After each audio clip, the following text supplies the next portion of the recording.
You're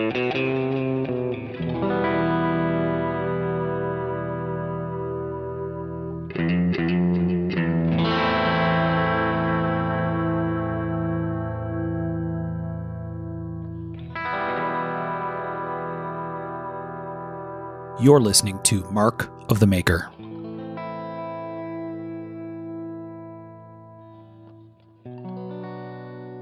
Hey everybody, I'm Mark Steiner and you're listening to Mark of the Maker, and this is one of our mini-sodes. Tonight I have with me Mr. Tom Crine. Hey guys. One of the things we do with the whole podcast thing is, and I think we all kind of do this anyway, whether it's from a collector perspective or from a maker perspective, when guys like Tom or Michael or Sean are kind of thinking about what they want to plan next in their business, we all pay attention to trends. And there's been a couple of interesting trends, and what we're going to end up talking on a few different shows, I think, about some of those trends. But Tom noticed something cool, and it was an idea that we wanted to follow up on and get one of these recorded about. So Tom, tell us a little bit about what we're going to talk about tonight. Yeah, so it's something that I've had a fascination with these tools since I was a kid. My dad worked construction, and you know, we had some of this kind of stuff. But basically, the trend that I see is over the last 30 years, the hand axe or tomahawk or hatchet market has just exploded, especially in the last maybe 5 years even. Big time. Yeah, and it's, you know, growing up, I love these things. We had the roofing hatchets, like the Est-wing roofing hatchets, because my dad worked construction, and man, those things were awesome. And I think you guys even might have gone and done this, but it's crazy. But right now, there's a whole hipster type thing of like bars with axe throwing and everything. And I've not been to one of those, but I'm like, that seems pretty cool. I mean, I don't know. That seems fun, right? It was cool. Yeah. So we're going to talk about axes, hatchets, and tomahawks, right? That's kind of what we're going to do. And, like you said, I don't know if it has to do with, we've talked in the past on the show about sort of the resurgence, or it's probably fair to call it a resurgence in bushcraft. I think that's a factor probably, right? I think, yeah. So I had a couple factors, and that was one of the top ones on the list because, with bushcraft, it's either a big knife or a hatchet or axe. And I think historically, I mean, look at Nessmonk, he had the folder and the knife and the axe, and right. It just is a really, and there's a big knife cannot replace an axe in the woods. It just can't. There's so much you can do, even a small like hand axe or, hatchet or something like that. Yeah. So the resurgence or interest in bushcraft seems to have gained a lot of steam even in just the last few years, right? And then it even specialized a little bit more over the last maybe 5 years, where there's people doing a lot of these like Cusca carvings and spoon carvings. That's like a big thing. And they use the smaller axes or hatchets for carving. There's carving specialized axes, and I've got quite a few, and they're really neat. I think that's had a big play on it. And then another big piece of this is the whole, it fits with tactical knives growing and becoming such a huge force in the world, is the whole tactical tomahawk kind of thing, right? Yeah, everything changed September 11. Right. If you look at in my opinion, the two biggest players in the tactical tomahawk arena, they both had their impetus right around that date. Yeah. So very, very influential, because basically we went back to war and people realized that, hey, these tomahawks that worked so well in the 1700s and 1600s and 1800s, guess what? They still are very effective for close quarters. And what I see a lot is they're using, especially the RMJ stuff, they're using it for like accessing doors and breaching and stuff like that. So right. It's really cool. And we'll talk about some of that a little bit later. But yeah, those two things, in my opinion, are the biggest reason why we see such a resurgence in this niche market. Traditionally we would see, 30 years ago, like when I started in this, you didn't see axes or tomahawks or any of that. And if you did, it was like a specialized one for hunting or something like that, something for disarticulating joints and skinning and taking apart a big game animal. And there was people like Dow was doing that, and Dozier was making some stuff, and there's some other people that were making some pretty neat stuff at the time, but nothing like today. Right. Not in volume or whatever, right?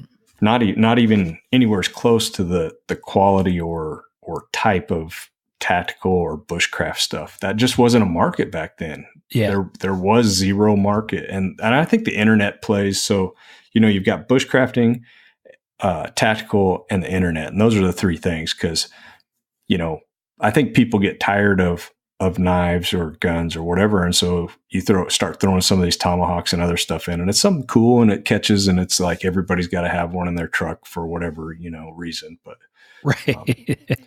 Well, I mean, I'm the same way. If you go look at my Subaru Outback, I have a full size custom double bit axe from Liam Hoffman in the back. I mean, if a tree comes down across the road, I'm chopping that bad boy up.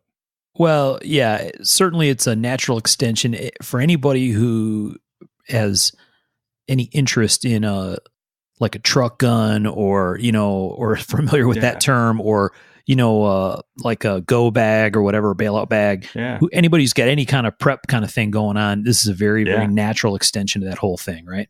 Oh yeah. And if you're driving dirt roads or overlanding or whatever, you need something like this. And it is actually a very useful tool.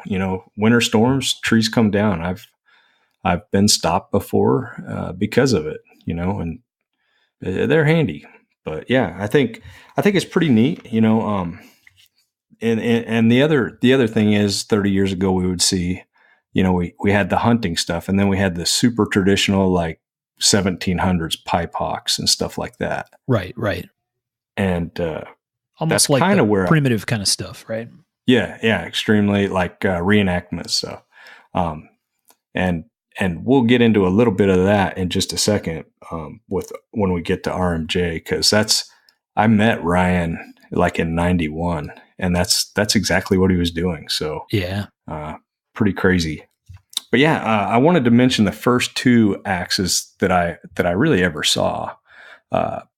Not in person even, but just in publications and stuff. And the first one, that book, Knives and Knife Makers, hopefully you got a copy of that. Yes. Thank you. Yeah.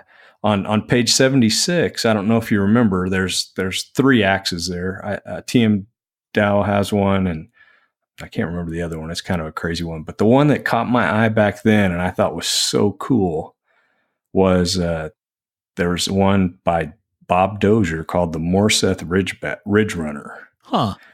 And it was just, the lines on it were cool. Everything about it was kind of cool. And when I worked for Bob later on, I asked him about that, and he kind of laughed, because he's like, yeah, that was, because I told him I thought it was really cool and wonder what happened to it. And he said he made that as a prototype, just playing around. The head, he said he actually went down to Sears and bought like a cheap axe. So, and then reshaped the head out of that. And then the handle was just nothing but like burgundy micarta. He's like, it wouldn't have held up to anything, but I made it and somebody bought it. And, oh, that's cool. Pretty crazy piece. But yeah, I mean, how cool is that? And, that I remember seeing that, and it's, like I said, it's on page 76, and the lines of that axe really, really was one of the things that stood out in that book for me. Heck yeah, that thing is sharp. I mean, yeah, it's good really looking. Cool. Oh, yeah, you can see it? Yeah. Pretty neat lines, right? And that was just an axe head that he went down to Sears, bought one, and took it apart and put some micarta on it. Yeah. So there's no structure in that handle other than the micarta. Yeah, he said it wouldn't hold it up, but just for a prototype and for a concept, he said it worked real well. It's a kick-ass shape. It was just cool. Yeah, right. I mean, to me, that caught my eye. Before I was even trying to make anything. Yeah, it's got like two ridges on it, right? It's got like a choked up notch, so you can hold it in a certain position and kind of choked up on it like a hatchet. And then it's got a fat pommel on the end, I guess, so you can swing flares. it. Yeah. Yeah. Very yeah, cool. I always thought that was cool. So if you got the book, check that out. It's on page 76. It's called the Ridge Runner. The other maker that I remember making hatchets, this was Timothy Poitier. Are you familiar with him? I've heard that name. Yeah, so he's a master smith. He has been forever. He teaches up at Nick Rossi's school. Oh, that's probably where I've heard it. Yeah, dude is a fantastic knife maker. He was published a lot early on. I imagine he still is. Super, super talented. And he used to make these little double bitted axes, and they were tiny. They were like 14 inches, from top to bottom. Yeah. And they weren't that expensive, but when I was going to Blade Show, when I started going in 91, I was broke. I didn't have any money. So I think they were only like $300 maybe back then. And I never could afford one, but they were so cool. I mean, they were made right. This was actually something that you could take out. Cause I think if I remember right, he was like a forester, and he would use them for like cutting the bark off trees to check for beetles or something. If I remember right. Well, that's very Don't cool. hold me to that. But they were built to use, and they were super lightweight and thin, and they were really cool. And those were really the first two examples of axes or hatchets in the custom arena. And that was 30 years ago, pushing 30 years ago, 25 to 30 years ago. Yeah. Dude, I can't believe that. So when I flipped open this page 76, I thought for sure you were going to talk about that Rod Chappell. Oh yeah, that's cool, right? Small axe. Holy cow. Yeah, it's got like his totally different shaped, right? Well, yeah, and it's got his crazy handle like he does on his knives with the sub hilt and big. I'm not sure how comfortable that would be to use, but super, super cool. And the blade's like real long and elongated, if I remember right. Yeah. That thing's badass. Yeah. So for kids following along at home, grab that page 76 in the Knives and Knife Makers book. Yeah. Really cool stuff. I think those are the only hatchets in that whole thing, but yeah, cool stuff. So yeah, flash forward, or actually around that same time, that's when I met Ryan. I was going to school at Southern College. It's not a college anymore. It's a university, but I graduated in 91. So it would have probably been 91. And I met him at a knife show he was exhibiting. So he had to have been like 18 years old or something. Wow. Crazy.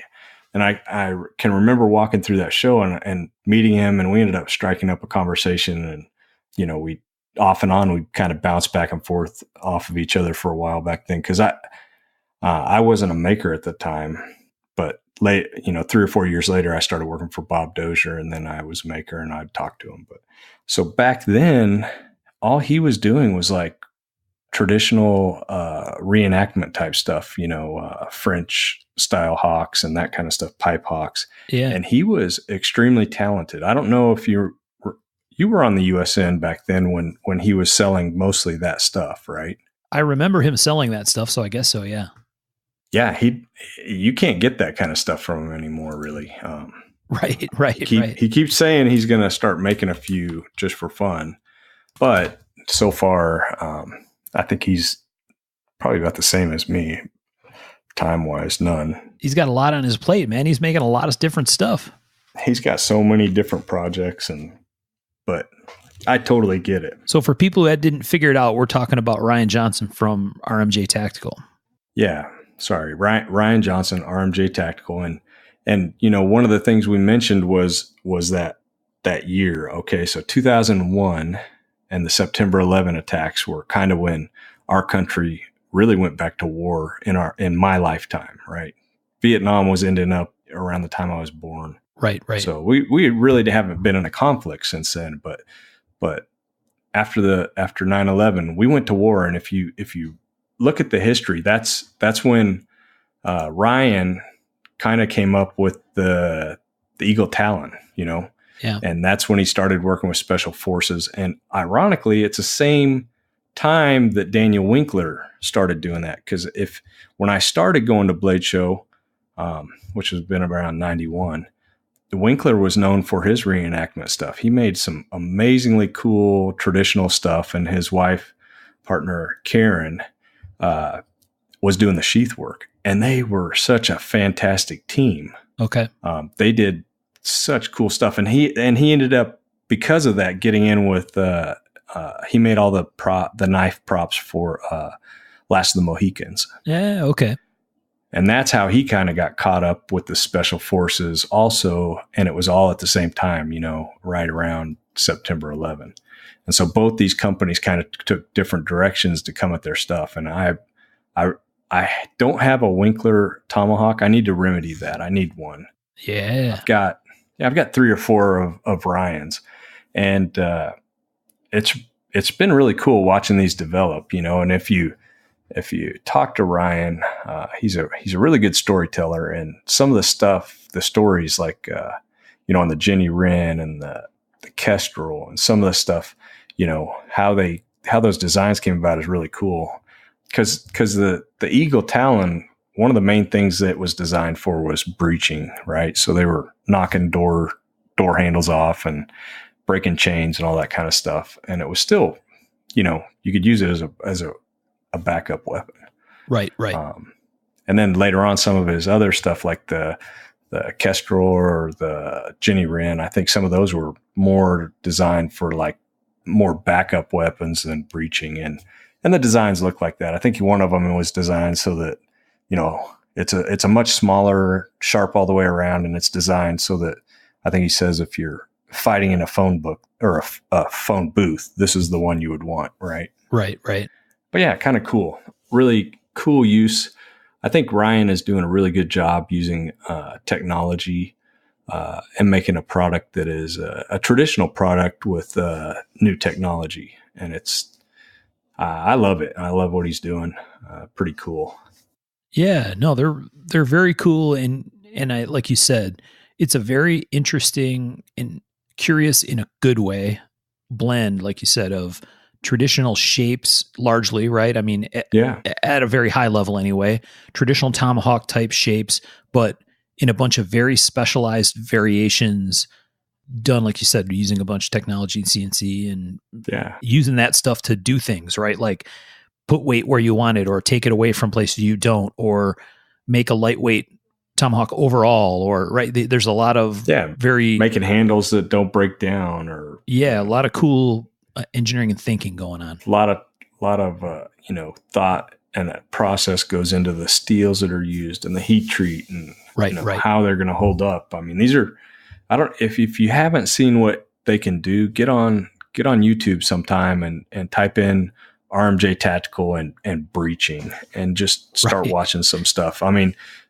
he'll stick the spike in a chain and start twisting, and all of a sudden the chain is you're popping a chain or a padlock. I mean, you can go right through that stuff like it's butter. Yep.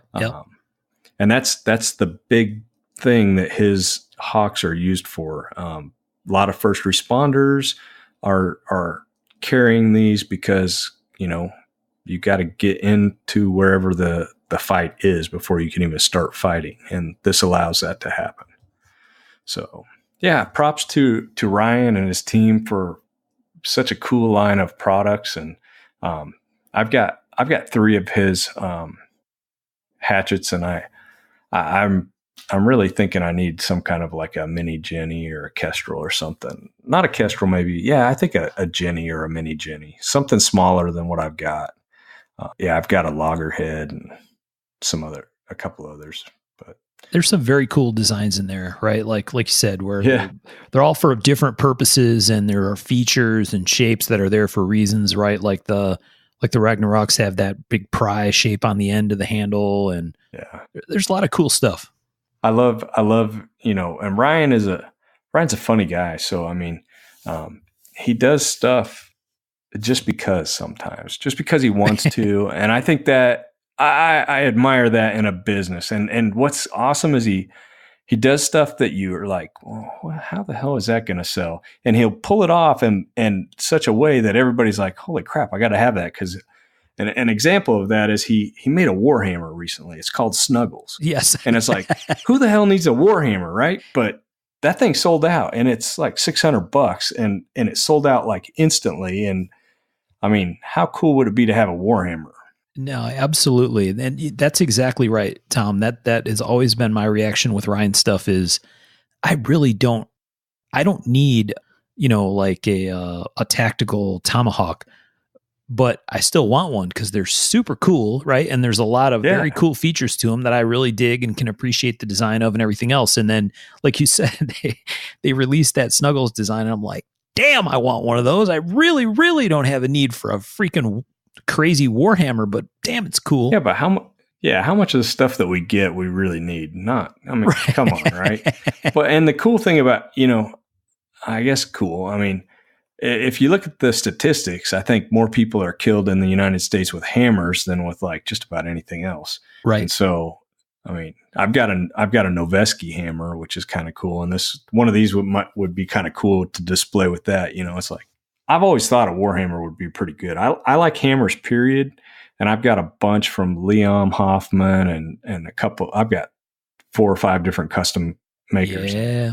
There's a couple of them. You're like, dude, this wouldn't be too shabby in a fight. I mean, it's like, oh, heck yeah. Warhammers had a place, and they messed people up back in the medieval times. But, right. So yeah, I if you haven't checked out Ryan Johnson's stuff, I highly recommend it. They make some pretty cool knives.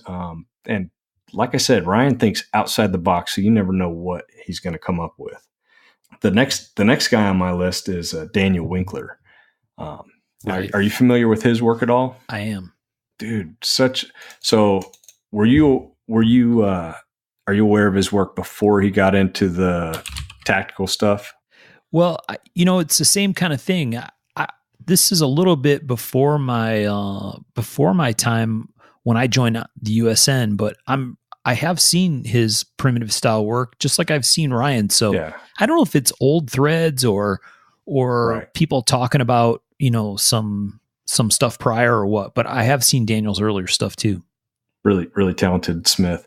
The stuff he's doing now really intrigues me. And I don't know why I haven't had one yet. And I've got to fix that. I just recently read a book, and I was just thinking about this as I pulled up the page. I can't remember the book, but I can't remember the title. But the cool thing is, the good guy had this laptop that he'd like pulled the guts out of, and so he was like going in undercover, and he had one of Winkler's Hawks stashed down inside, right? One of his, it would fit in there.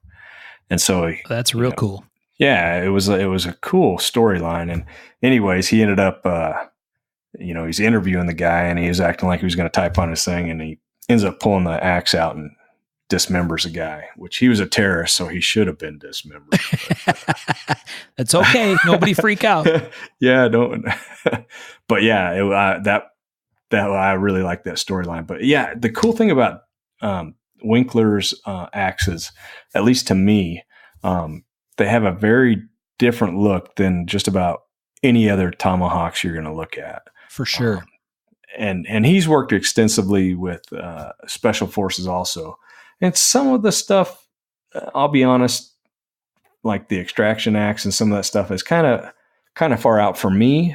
I'm sure it works, but probably not my cup of tea. But some of the stuff, like his hunter's axe and some of his compact axe and some of the smaller curvy things are really cool. They really are cool with unique handle shapes too.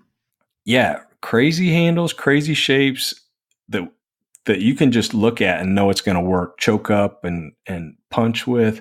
And what I think is really cool is his use of traditional materials. So a lot of his axes have like, hickory or flamed wood handles and some really neat stuff you really don't see anywhere else. So they're full tang, but at the same time, it's not G10 or micarta. It's some kind of wood.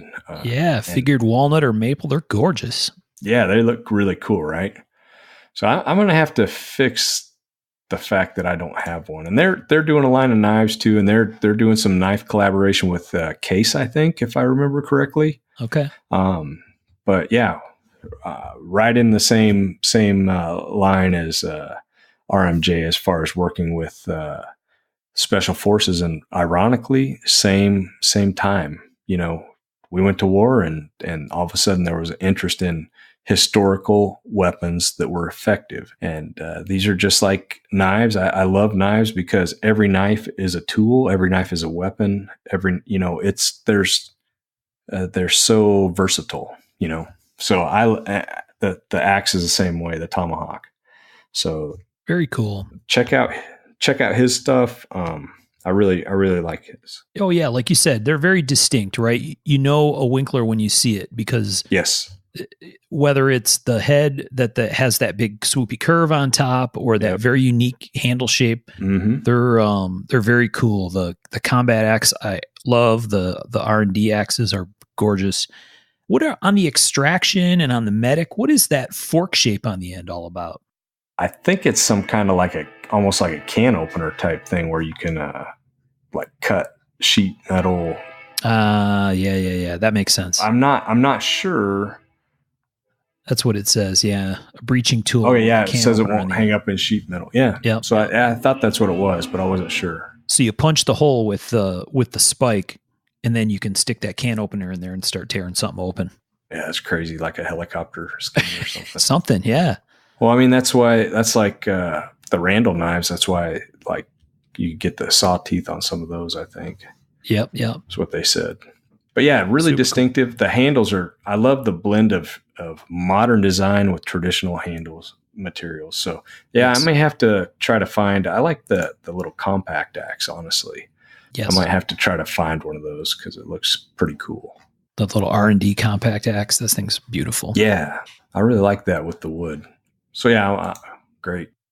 This thing's costing me money now. Well, we already knew that. So yeah, it's cost us all plenty of money. That's a fact, right?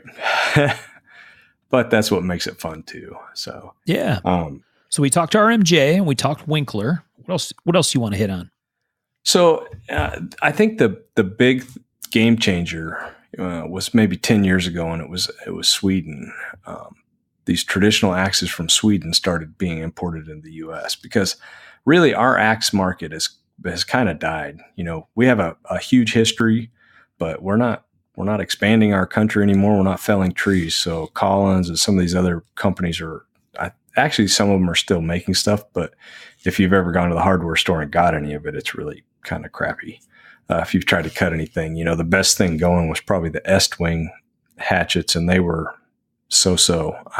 In college I had one, and that's what I would take camping and stuff. I'd sharpen that thing up, put a convex edge, and it worked pretty good. But about 10, 15, 20 years ago, we started seeing something, these axes from Sweden, and the big name brand, the one that got everybody excited was Gransfors Bruks.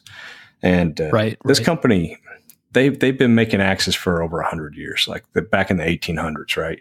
Yeah. And their axe quality, was amazing. And these were all basically handmade, like small production run, almost mid-tech type production, right? And the quality was great. They were hard. They're probably a little harder than what we normally need here in the U.S.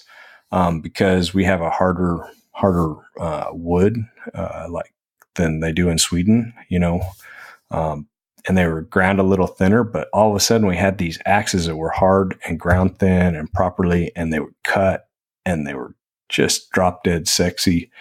And they were in sizes that were great for bushcrafting. They actually were making a carving axe. And I think I've got probably 6 or 7 of their axes. I think one of my favorite ones from them, I don't know if you've seen it. What's it called? It's their baby axe, I think. What is it called? Small hatchet, maybe. It's just tiny. It's like you can drop it in your pack and you don't even know it's there. Huh. Smaller than the boy's axe. Yes. It's literally like 12 inches overall. Oh, wow. I'm pulling it up. Let's see.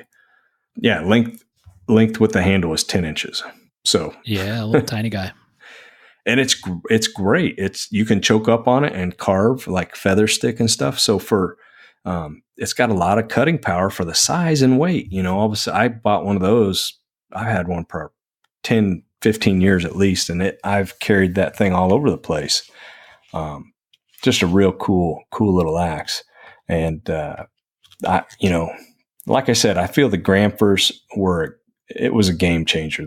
When these axes started being available in the U.S. and bushcrafting is the whole reason, in my opinion, why these took off. Why there was even a market and they started coming over here to start with.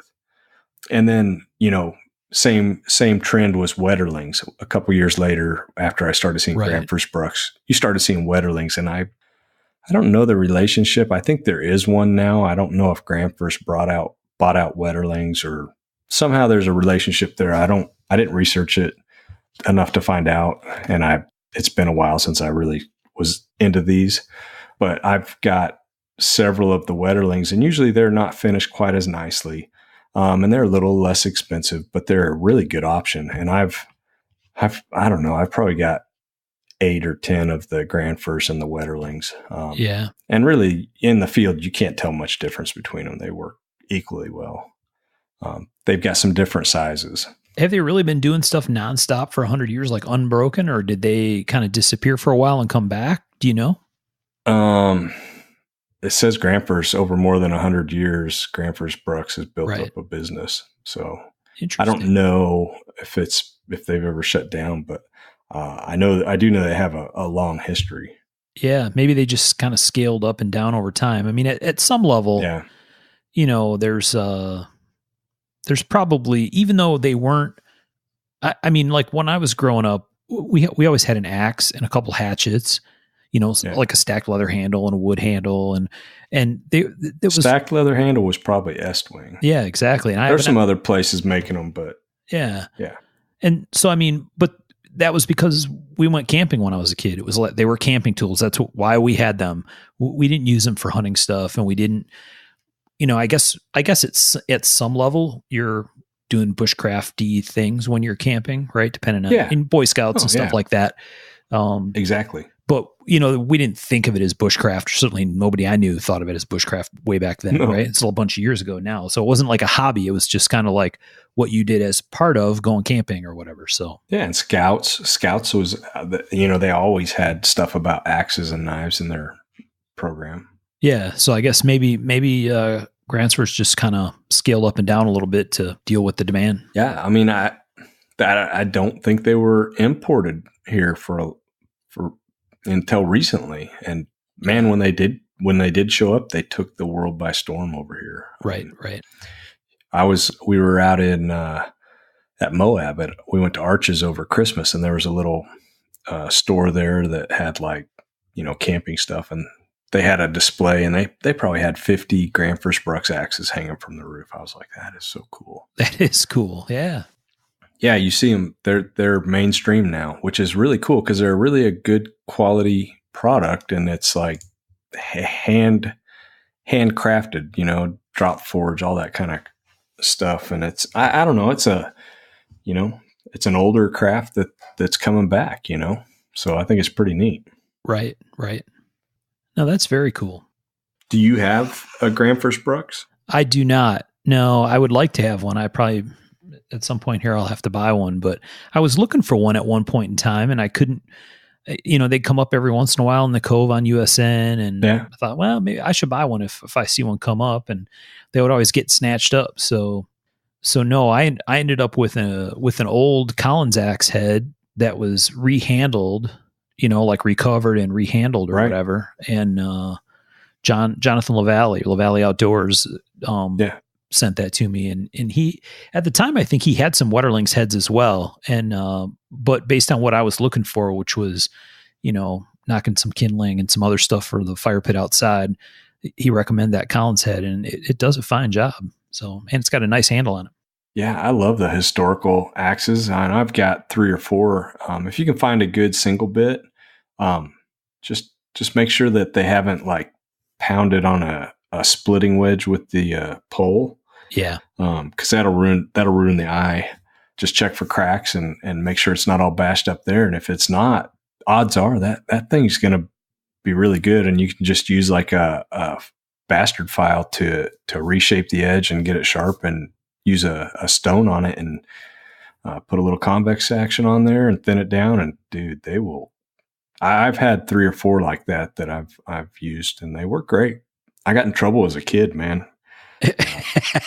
Well, we were at my grandparents', and they'd just kick us out for the day. Basically, they'd kick us loose. It's not like today. We were out before the sun, and we were out fishing on the creek or whatever, and we sharpened up a couple axes out of my grandparents' shed, and just for the heck of it, we went down in the woods, and we were cutting down these humongous trees, like gigantic. We just spent all day. There's 4 of us, and we just cut until you're tired and hand the axe off. And right, I think we cut down like 5 or 6 like 2-3 foot diameter trees, and we got in trouble for that. But heck yeah, but it was fun. We learned how to use an axe, and it's kind of fun. And I got a little story at the end I want to share about using an axe and safety and some stuff. But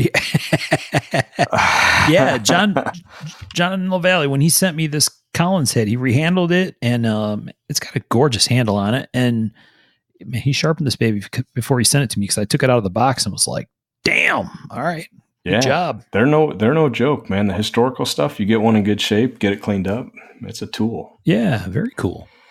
So the next name on my list is Liam Hoffman. Yeah, I've been friends with Liam for maybe 3 or 4 years. I don't know. Time flies. It's weird. But I can remember first time he came to Blade, and when he was starting on Instagram and everything. And that dude is a smart guy. He's super talented, and he knows how to work social media, and he is a phenom when it comes to making hammers and axes. His knives are great too, but his axes are where it's at, I think. And I think I've got 8 of his axes. I love them. I've got 3 more on the way. So they're fantastic. Let's just say with as many, I have 5 or 6 of his, and then, here's this other company. Yeah, I have 7 or 8 of those. And so this all tells me that the base of Mount Steel at Tom's place, when he sits on the giant mountain of knives and axes, the base is very strong with all these axes. That's what it tells me. Yeah. I love these, and I use them, I mean, I've got one of his first design carving axes, and I've got his remade lighter one. I gave my son Jake a single bit. I had a big one of the Farm Axe single bits. I gave that to him for graduation. He keeps that in his Subaru. And I just got the little bitty double bit. I've got the Trapper, and I've got multiple of his axes and hatchets, and every single one of them will impress. They're just absolutely amazing when you use them. And that'll tie into our story later on at the end of this. I had a chance to go out and stay where Liam lives. I went out and hung out with him for about a week, and we made a knife, and he was trying to teach me how to forge a little bit, and I not a very good forging student, I don't think. I need to work on that. Forging is one of those skills that someone who's good at it makes it look deceptively easy. And, right. When you think about it, it's like, oh, I'm just smashing some steel with a hammer, so it should be really easy. But the control and the power and delicacy that you have to use is really, it's amazing. And Liam makes it look easier than anyone I've ever watched. And he before him, I don't know that there was a whole lot of guys that were making hand axes and full size axes and stuff like that. And he developed this market that he's just going gangbusters. And when I say he's going gangbusters, this dude, he works harder than I do. I think it's crazy. He works long hours, and he's very works doggedly at it. And he is making a lot of axes, and there's a lot of his work out there getting used. And I love it because, once again, there's no, he basically created this niche market. So, for his work. When you, the kind of stuff you're talking about, just to differentiate for people listening. So these are not, primitive style Native American tomahawk style, right? Like we talked about earlier, and they're not modern tactical tomahawk or hatchet type things. These are more like the Collins or Grand Force or Wetterling or whatever, but made today, right? By a dude in North Carolina. Yeah. With better steel and better, craft. If you if you walked into say a logging camp 150 years ago, this is the kind of tools that you would see. Right. They're wood handles, very traditional. Very traditional in the sense of U.S. tradition, not right. Frontier type stuff. And they work just as good today as they did 150 years ago. Maybe even better. They work great. And he's, there's some of the bushcraft lore. Okay. You've got Sears, Nessmonk, and some of these guys. And, like one of them had, I think it was Nessmonk, had a double bitted axe. Yeah. A small double bitted hatchet. And one side was ground more finely than the other, and that was for detail work, and the other side was for rough work. And he makes his just like that. They're made very traditional. Yeah, very cool, and very usable. I love them. Like I said, I gave one to my son Jake, and it was a full size single bit. I like a double bit, so I've got a full size double bit, but the single bit's a little safer, I think, probably a little more user-friendly. And Jake didn't have any experience cutting trees. So we have a little wood lot beside us, and I took him out. Because if you've never used an axe, a full-size axe, it's different. Okay. You put your whole body kind of into it, and yes. You can chop a tree down relatively fast once you understand how to swing it and how you put your body into it and this kind of stuff. And I took him out there and kind of showed him the safety, cut all the little stuff so nothing hangs on it, and, where to keep your feet and hand, all that stuff. And it's different for hatchets, because hatchets, if you miss what you're chopping at, you'll swing it right into your leg. So really the safest way to use a hatchet is on your knees. Or on a block that's up higher, and you shouldn't really be swinging it crazy because it's not that kind of a tool. Yep. But a full size axe, you can really, it's like swinging a baseball bat for a home run, right? If you know how you're using it, use your back muscles, and you get a lot of body rotation and stuff. And yeah, at first when he was starting, he couldn't get it. He was like, I'd show him and he'd be like, wow. And he'd try and he'd be only using his arms or whatever. And finally I got him taught where he can chop down a tree fast. We're talking like 8-inch diameter trees. They go down. Right. And I figure, if you have it, you need to be able to do this. So we've thinned out some of the smaller, junk trees, and that it's kind of a good thing to do in a wood lot anyways, because it gets rid of some of the poor quality trees and gives your other trees room to grow and different stuff like that. And it was fun for him. If you've never done it, it's a lot of fun, and it'll make you really sore. Muscles you forgot you had. Yeah. So yeah, a lot of fun. And that I love Liam's work. And that's one of the reasons I love it, is because, I have that connection with Jake through it, and all my boys know how to use it now. So it's pretty fun. Very cool. So Liam's website, HoffmanBlacksmithing.com, and at Hoffman Blacksmithing on Instagram. And I know he, like you said, he does a good job with the social media side of this. And so his Instagram always has really cool stuff to check out. So definitely go see his work. And he makes awesome knives too. And it's, when I went to see him, it's amazing. The volume of work he was doing in his shop was literally like, I could reach across and touch both benches, and literally there was like a 4 foot by 8 foot walking space. Yeah. And just laid out so efficiently, really, really inspiring. So yeah, love his work. The next name on my list is Ben Orford. I don't know if you're familiar with Ben. Yep. I think you are. Yeah. He's been at Blade. We hang out. And I think the reason I mentioned his name is he does make an axe, and it's a carving axe, and it's full tang, and it's pretty neat. I've got one of those, and it works great. But he came at it from a different angle, and this is I find it interesting also because Ben's super into the bushcraft scene, right? So he decided he wanted to design an axe, and so his axe it's a pretty good sized axe, but it's really geared towards carving and roughing out stuff. And once again, I think this is a interesting area, is that bushcrafting spoon carving type area. Ben specializes in Scandi ground bushcraft knives and bushcraft. He does a lot of cool videos on YouTube and stuff like that. Yeah. Once again, a husband-wife team. Lois makes all the leather work, and they work together, much like Daniel Winkler and Karen Schuch. So pretty neat. I really like Ben's work, and his axe is a fun axe. Really sharp because of the way he grinds them.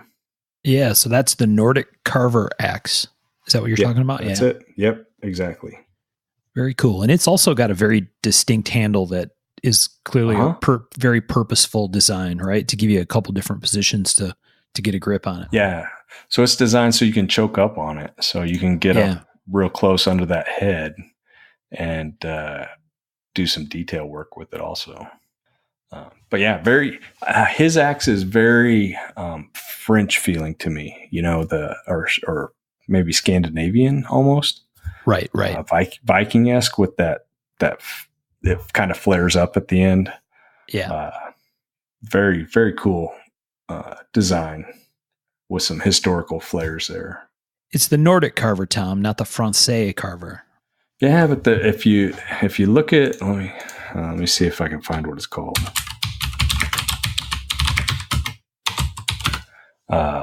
So if you Google Francisca, this is a French or a Frank axe, and it's Francisca.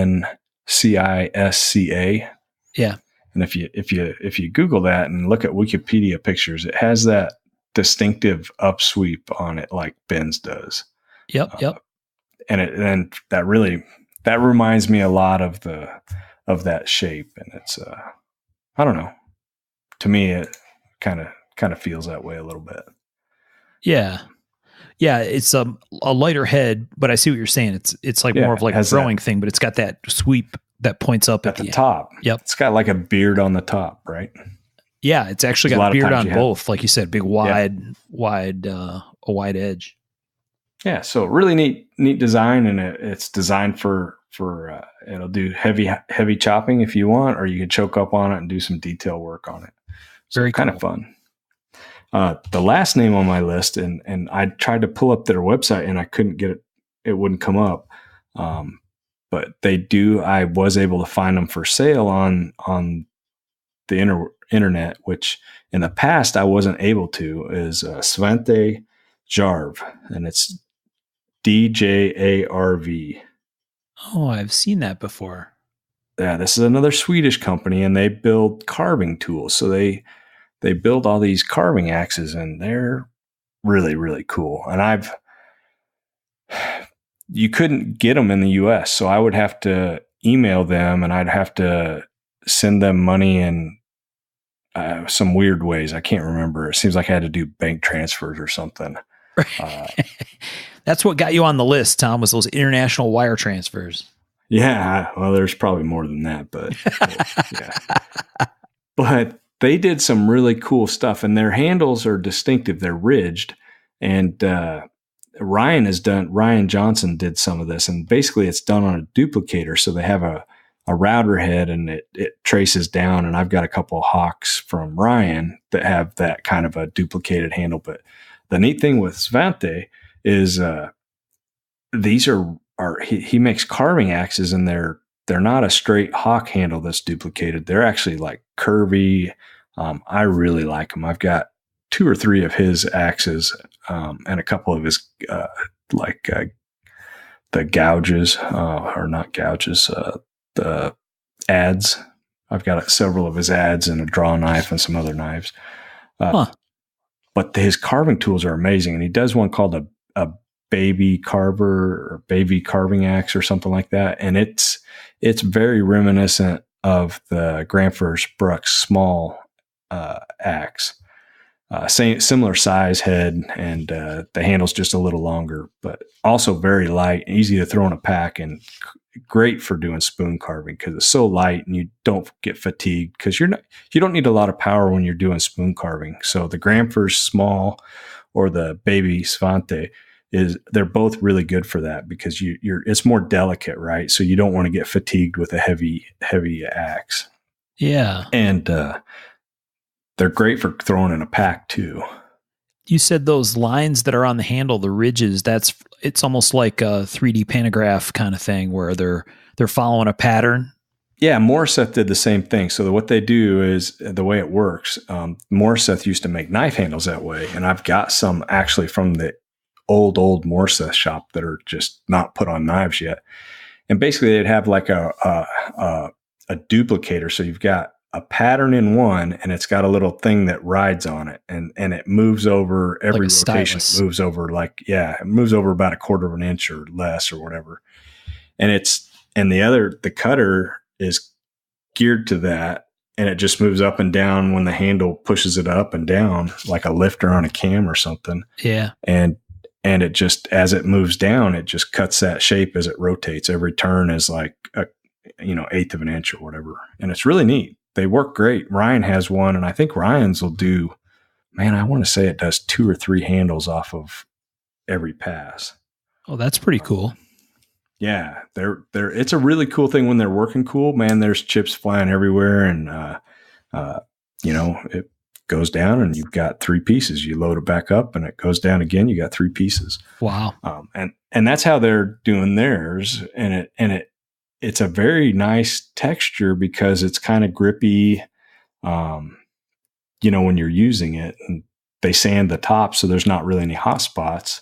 But it's a very distinctive handle. So when you see one of the Svante axes, you can recognize it. But yeah, I really love axes and hatchets and traditional hawks, and I've got a pretty good selection. It's one of those things that I love to camp. I love to hike. I love bushcrafting. I'm probably more moderate speed and high drag than anything, but I like the tactical stuff too. They are super cool. Yeah, just kind of it's a fun sub collection that I actually use quite a bit.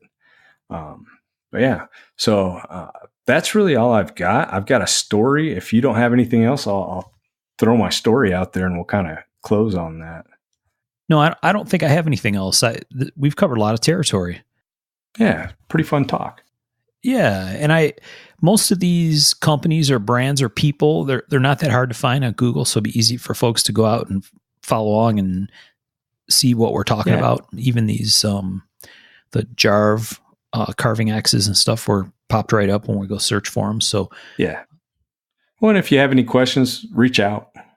Yeah, just shoot me a PM or Mark or whatever. Yeah, we're always around. We watch the message thing on Instagram and everywhere else, and the Facebook group. We have lots of discussion about stuff. I'm sure this will bring up some more conversation in our Facebook group. We give a lot of ongoing conversations there about the different content of the episode. So please feel free to join us over there.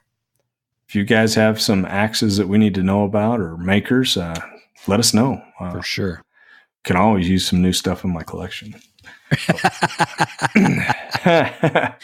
Yes. So tell us your story, Tom. All right. So I, my cousin, his son is about 25 or 26, and he's into the guns and knives and all that stuff. And grew up on a farm. And one night we had some kind of a get together. Oh, I think it was New Year's. We were having a New Year's party out at church. And somehow we were going to go over to my brother's house and play cards. Okay. And so we walked out to our cars, and me and my cousin son, who I'm not going to name, but Jason, was out there. I did name him. Hopefully he hears this, but anyways, so we walk out to the car and I'm telling him about this new axe that I got, and it's the full size single bit that I got from Liam. Right. And it's brand new. We've cut down a few trees, and I was telling him how I was showing Jake how to use it. And, we had a good time, and he's like, well, I want to see it. So I pulled it out, cause it's in the back of the car. And he grew up on a farm. So he's like, oh man, this thing is awesome. And where our church is, it's like out in the woods, right? So there's woods all around. He's like, dude, I got to try this out. I'm like, okay. So I've got a light. So we walk down in the woods, and it's me, Jason, and another friend of ours. And we're standing maybe 8 feet away, right? And I'm shining the light on a tree, and he gets all lined up and everything, and kind of takes a big swing. Well, it glances off because he's not really set right or something. I don't know, but it glances off, right? Yeah. Kind of shoots down towards the ground, and we're like, whoa, be careful, man. And he's like, oh, no problem.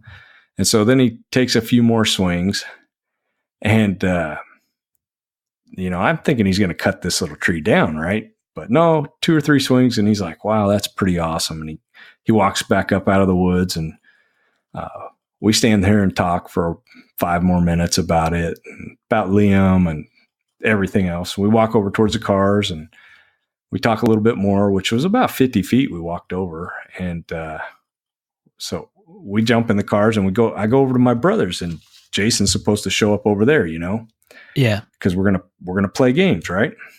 Doesn't show. We start texting him, doesn't answer the text, doesn't answer the calls. Just never shows. Well, the next day, I see his mom, who I used to work with in the emergency room. She's a nurse. And she's like, you're in trouble. I'm like, what? I'm like, what'd I do, man? I didn't do nothing. She's like, check this out. She shows me a picture on her phone. Well, when that axe glanced off the tree, it stuck in his foot. Oh! Literally cut through his boot like it was butter and went straight into his foot. Oh, no. But it's like when you wreck your bike, right? You jump up, you get on your bike, you look around, and then you try to figure out how badly you're hurt, right? Yeah. Well, he pulled that off, and we were never supposed to find out. His mom told us, but we were never supposed to find out. He spent the night in the emergency room. Oh, I bet. He went home, I guess. He went home, and he didn't take his boot off. He just called his mom. He's like, Mom, I need you to come over to the house, because they live not very far. Yeah. And she came over and took his boot off, and I guess it was just full of blood. Like just poured out, gushed blood.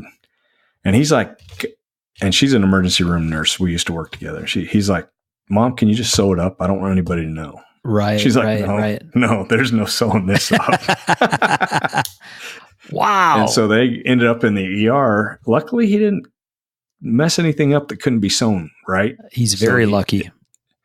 Very lucky, because I think he ended up getting 20 stitches or something. Yeah. Several on inside and outside and stuff. But that's crazy. Yeah. They are not to play around with. So if you're going to get one of these axes, learn how to use it. Like I said, hawks and stuff. If you're doing bushcraft stuff, down on your knees is the best place to use a hawk. Otherwise, you swing it right into your knee. And just be aware and be careful when you're using them. But yeah, that was a kind of a funny story with my Liam Hoffman axe. Yeah. No, we don't talk probably as much as we should. I mean, people are supposed to be responsible adults, but it's a very good point in general about all of this stuff, right? Oh, yeah. These are very sharp objects designed to cut things, and it's super easy to jack yourself up beyond repair sometimes. So, yeah. Well, and it happens fast.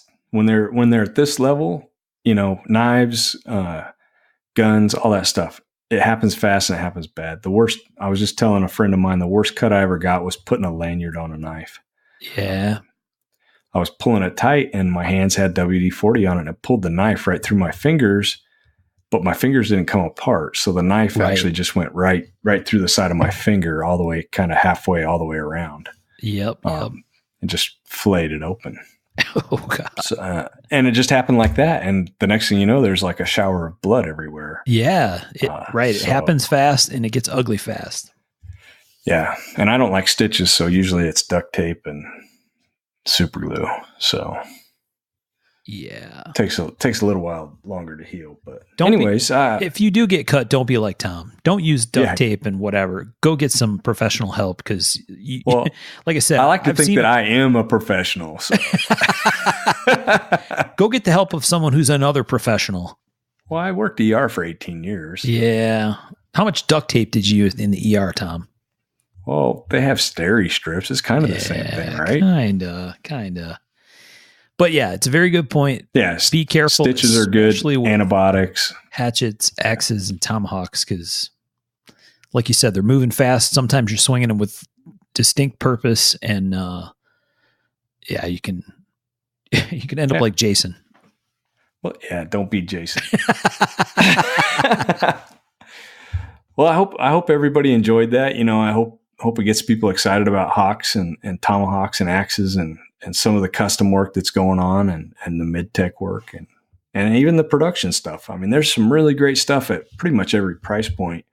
Don't just go out and grab some stuff, grab it and use it, use your stuff. I love that. So hopefully it was inspiring to people. We had a good time, so that's good. Yeah, no, definitely a interesting and cool conversation. I learned a little bit along the way too. I'm confident that some of our listeners will as well. And if you're gonna, I don't know, man, I'm old now and I got over the whole buy something cheap that's not great a long time ago. So buy once, cry once kind of thing. So there are some great options out there. If you're interested in any of those things, do your homework like all things and go get something good. Yeah. And if we miss something, let us know. Seriously. We'd love to know. I'm sure there are some other great options out there. 100%. And 100%. But hey, there's also some great makers we mentioned that are right here in the good old US of A doing some very cool things. So, yeah. Well, Ben's not, but he's pretty cool too. Yeah. We like Ben, even though he's not here. Yeah. All right. Right, Ben. Well, very cool. Tom, thanks for bringing up this topic. I think it's a really interesting one and maybe one that we could even get back to at some point down the road if we wanted to. Yeah, I agree. Yeah. All right. Well, as always, everybody, thanks for checking out the show. Hope you enjoyed this little semi-mini. This is more like a half-isode, Tom. Right? That's crazy. It's pretty close. I didn't think it would go that long. No, I didn't either, but it's definitely interesting stuff. So, the other thing I wanted to mention is we have a guy in our Facebook group, Andrew Riley, who has started to post some show notes for us. Yeah. And, really cool. Yeah, totally done on his own time, not officially affiliated with the show, but he got a hold of us and said, hey, would you guys mind if I posted notes about the show? And so, Drew, thank you very much for your efforts on that. Thank you, Drew. I'll make sure that you get paid as much as we do. Yeah. Much appreciated. We'll tell you where to send us the check at, if that's how it's going to work. But we do appreciate Drew and his efforts. He puts together some very cool and fun show notes with links to all kinds of stuff that we talk about. We know that we get feedback from people that say, man, I have trouble listening while I drive because I constantly want to make notes or Google things or look stuff up. And that's one of the beauties of this thing is Drew does the homework for people. So don't Google while you're driving. Yeah, don't Google while you're driving. Another safety message from Mark of the Maker. But Drew, thanks very much for all your help on that. I want to make sure that we kind of shouted you out and let you know that we appreciate you. And if you're interested in that, check out the Facebook group for Mark of the Maker. And he's got links that he posts in there on where to get the show notes at. So that's it. Tom, thanks again for the topic. And thanks everybody for listening. Good times.